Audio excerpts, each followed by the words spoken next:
বিগত বছৰৰ দৰেও আমি বিভিন্ন ধৰণৰ উন্নয়নমূলক কাম কৰাৰ কাৰণে আমি আগবাঢ়িছোঁ। ইয়াৰ লগতে আমি বিভিন্ন ধৰণৰ কাৰ্যসূচীও গুৱাহাটী পৌৰ নিগমৰ দ্বাৰা আমি চলাই লৈ যাম। প্ৰথমতে আমি এইবাৰ আমি চিন্তা কৰিছোঁ যে প্ৰতিটো ৱাৰ্ডত মানে সামূহিক শৌচালয় বা কমিউনিটি টয়লেট আমি বনাবলৈ আমি আগবাঢ়িছোঁ। যোৱাবাৰ আমি পাব্লিক টয়লেট বনাইছিলোঁ, ৰাজহুৱা শৌচালয়। এইবাৰ আমি প্ৰতিটো ৱাৰ্ডত কমেও 5টা ক্লাব, নামঘৰ, কোনোবা লাইব্ৰেৰী বা বিভিন্ন ধৰণৰ সংঘ, বিভিন্ন ধৰণৰ অনুষ্ঠান থাকে যদি আমি কমেও ধৰোঁ প্ৰায় 300 সামূহিক টয়লেট আমি বনাবলৈ আমি আগবাঢ়িছোঁ। ইয়াৰ লগে লগে আমি যোৱাবাৰ 60টা ৱাৰ্ডত ডাঙৰকৈ 60টা আমি সভাঘৰ বনাইছিলোঁ, কিন্তু এইবাৰ আমি সমূহীয়া সভাঘৰ বনাবলৈ আমি আগবাঢ়িছোঁ। তেনেকৈ প্ৰতিটো ৱাৰ্ডত 4টাৰ পৰা 4টালৈ আমি বনালে প্ৰায় আমি 100টা আমি সমূহীয়া ঘৰ আমি বনাবলৈ আমি পাৰিম। কোনোবা ক্লাবৰে ঘৰ হওক, কোনোবা নামঘৰৰ বহি আয়তীসকলে নাম প্ৰসংগ বা বিভিন্ন আমি কৰাৰ ব্যৱস্থা গ্ৰহণ কৰিম। ইয়াৰ লগে লগে আমি প্ৰতিটো ৱাৰ্ডত আমি কমেও 4-5টাকৈ ৰাস্তা, প্ৰায় আমি 200টামান আমি ৰাস্তা ঘাট নিৰ্মাণ কৰাৰ ব্যৱস্থা গ্ৰহণ আমি কৰিছোঁ। তো এই 3টা মুখ্যতঃ আমি কৰিবলৈ আমি বিচাৰিছোঁ। ইয়াৰ লগে লগে আমি যোৱা বছৰ আমি এটা সিদ্ধান্ত লৈছিলোঁ যে প্ৰতিটো ৱাৰ্ডত এটাকৈ আমি হাইমাছ লাইট দিম, আৰু 60টা ৱাৰ্ডত 60টা হাইমাছ আমি আশা কৰিছোঁ মাৰ্চৰ ভিতৰতে আমি লগাবলৈ আমি পাৰিম। সেইখিনি আমি 60টা ৱাৰ্ডত আমি 60টা হাইমাছ লাইট দিম। ইয়াৰ লগত আমি চিন্তা কৰোঁ যিবিলাক আমাৰ শ্মশান আছে, কাৰণ গধূলি আমাৰ বহুতো ব্যক্তিৰ তেওঁলোকৰ দেহ সৎকাৰ কৰাৰ কাৰণে আন্ধাৰৰ বহুখিনি হয়। তো আমি শ্মশানত আমি এই হাইমাছ লাইট দিয়াৰ কাৰণে আমি চিন্তা চৰ্চা আমি কৰিছোঁ। অহা জানুৱাৰীৰ শেষত আৰু ফেব্ৰুৱাৰীৰ প্ৰথম অৱস্থাতে আমি গুৱাহাটীৰ 3খন ডাঙৰ বজাৰ, আমাৰ উলুবাৰী বজাৰ, গণেশগুৰি বজাৰ আৰু বহু আমাৰ চৰ্চিত আমাৰ বেলতলা বজাৰ আমি শুভ আৰম্ভ কৰি মাননীয় মুখ্যমন্ত্ৰীৰ হাতেৰে। তো সেইটো কাৰণে ইতিমধ্যে আমাৰ বজাৰকেইখনৰ প্ৰায় 80ৰ পৰা 90% কাম সম্পূৰ্ণ হৈছে। আমি অহা মাহৰ ভিতৰতে আমি সেইখিনি কাম সম্পূৰ্ণ কৰিব আশা কৰিছোঁ।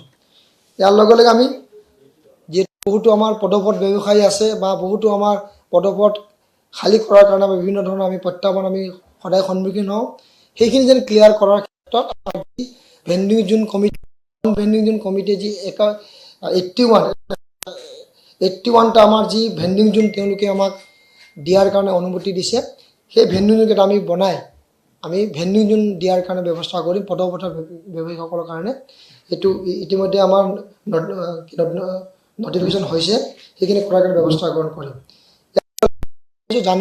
জানুৱাৰী মাহৰ ভিতৰতে প্ৰথম পৰ্যায়ত 10টা ভেণ্ডিং জোন আমি যে গুৱাহাটীত আমি প্ৰতিটো ৱাৰ্ডতে নতুন হাউচ নম্বৰ জৰিয়তে আমি ছাৰ্ভে আমি ৱাৰ্ডত আমাৰ হৈছে, আৰু ইয়াতে ৰাইজে সম্পূৰ্ণ সঁহাৰি জনাইছে।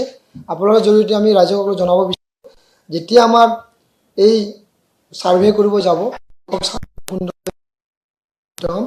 আৰু সকলোকে আমি নতুন সুন্দৰ ডিজিটেল আমি হাউচ নম্বৰ আমি দিয়াৰ কাৰণে ব্যৱস্থা গ্ৰহণ কৰিম। আপোনালোকে গম পায় যোৱা ডিচেম্বৰৰ পৰা কাৰ্যসূচীৰে আমি 15 মাৰ্চলৈকে আমি এক গুৱাহাটী স্বচ্ছতা অভিযান নামেৰে এক গুৱাহাটীত আমি স্বচ্ছ কৰাৰ কাৰণে ব্যৱস্থা গ্ৰহণ কৰিছোঁ। ইতিমধ্যে ইয়াৰ আমি বহুতো সুফল আমি পাইছোঁ, আৰু গুৱাহাটীবাসী ৰাইজে ধুনীয়া আমাক ফিডবেক দিছে, আৰু সকলোৱে এই কামৰ ক্ষেত্ৰত আমাক শলাগিছে। এতিয়ালৈ প্ৰায় আমি 272 আমি কিলোমিটাৰ আমি ড্ৰেইন চাফা কৰিবলৈ সক্ষম হৈছোঁ। ড্ৰেইনৰ কাষত যি আমাৰ ঘাঁহ বননি থাকে সেইখিনি চাফা কৰিছোঁ, ড্ৰেইন কিছুমান আমি ক্লিয়াৰ কৰিব আমি পাৰিছোঁ। এতিয়া আমি আকৌ যি আমাৰ ৰাস্তা ঘাট আছে, আমাৰ ৰাস্তা ঘাট পদূলি আমি চাফা কৰাৰ ক্ষেত্ৰত প্ৰায় আমি 415টা ৰাস্তা আমি চাফা কৰাৰ কাৰণে আমি ব্যৱস্থা গ্ৰহণ আমি কৰিছোঁ, চাফা কৰিছোঁ ইতিমধ্যে। আৰু আগন্তুক দিনত এই 15-16টা দিনত আমি এইখিনি কৰিবলৈ সক্ষম হৈছোঁ, আৰু আৰু অধিক কৰাৰ কাৰণে আমি ব্যৱস্থা গ্ৰহণ কৰিছোঁ।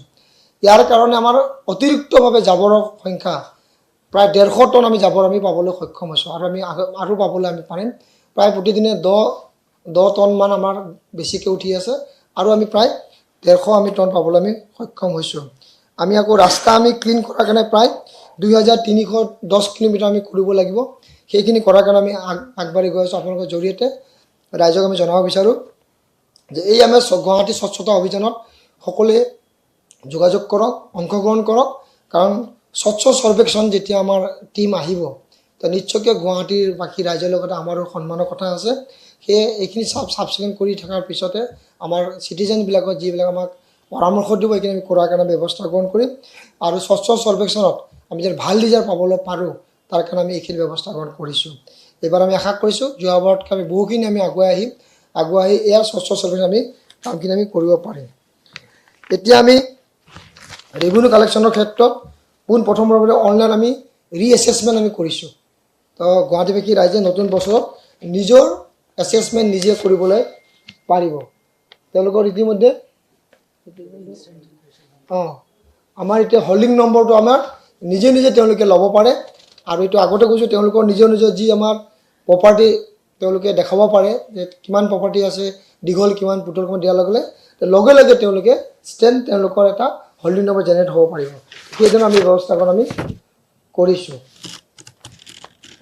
এতিয়া আমাৰ ট্ৰেড লাইচেন্সৰ ক্ষেত্ৰত আমাৰ বিষয়াসকলে দোকানে গৈছে। আপোনালোকৰ জৰিয়তে আমি সকলোকে আমি ক'ব বিচাৰোঁ তেওঁলোকে বহুতে আমি লাইচেঞ্চ লোৱা নাই তাৰ কাৰণে আমি ফাইন আমি দিয়া হৈছে। তো বহুতে ফাইন পোৱাৰ পিছত বিভিন্ন ধৰণৰ তেখেতে প্ৰতিক্ৰিয়া দেখুৱায়। সেইকাৰণে আপোনালোকৰ জৰিয়তে আমি আহ্বান জনাইছোঁ যে জানুৱাৰী মাহৰ ভিতৰতে প্ৰথম সপ্তাহতে তেওঁলোকে লাইচেঞ্চখিনি ল'ব লাগে। লাইচেঞ্চখিনি অনলাইন হয়, সোনকালে পাব পাৰে। এইবাৰ যদি তেওঁলোকে ফাইন দিব লগা নহয় তেওঁ লাইচেঞ্চ তেওঁলোকে পাব পাৰে। তো এইখিনি আমি কাম কৰাৰ কাৰণে ব্যৱস্থা গ্ৰহণ কৰিছোঁ। আৰু আপোনালোকে জানে যে বিগত আমাৰ দুৰ্গা পূজাৰ আগে মাননীয় মুখ্যমন্ত্ৰীয়ে আমাৰ প্ৰায় 11,000 গুৱাহাটী ইউটিলিটি কোম্পানীৰ দ্বাৰা যি আমি লাইট লগাইছোঁ, ষ্ট্ৰীট লাইট, এতিয়া গুৱাহাটী সুন্দৰভাৱে উজ্জ্বল হৈছে। আৰু আমি 10,000 লাইট আমি অনতিপলমে আমি লগাই আৰু সেইখিনি প্ৰায় 21,000 যিটো আমি লাইট লগাবলৈ আমি আগবাঢ়িছোঁ। সেইখিনি আমি কৰাৰ ব্যৱস্থা গ্ৰহণ কৰিম।